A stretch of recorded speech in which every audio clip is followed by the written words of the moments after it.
Layanlah saya, Khairul Azri 19. Layanlah saya, Sat.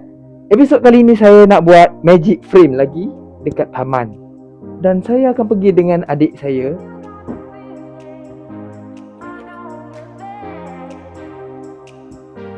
Tapi saya lapar lah. Jom makan dulu.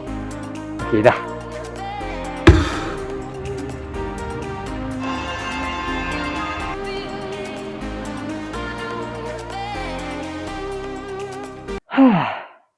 Perut pun sudah kenyang, hati pun sudah senang. Jadi, mari kita teruskan. Sebelum tu, macam episod yang hari tu, kami buat magic frame. Kami pergi buat magic frame dekat situ. Dekat air macam hari tu, kami pergi buat magic frame dekat air terjun.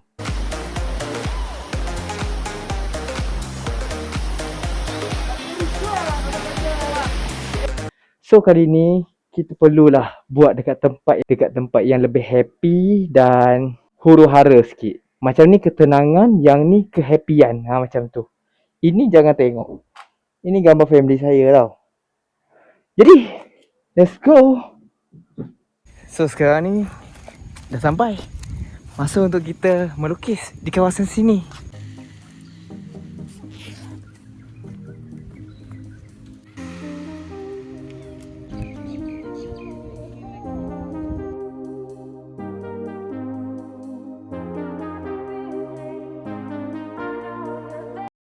Padahal dah habis set up dah. Wah. Ada budak menembusi frame.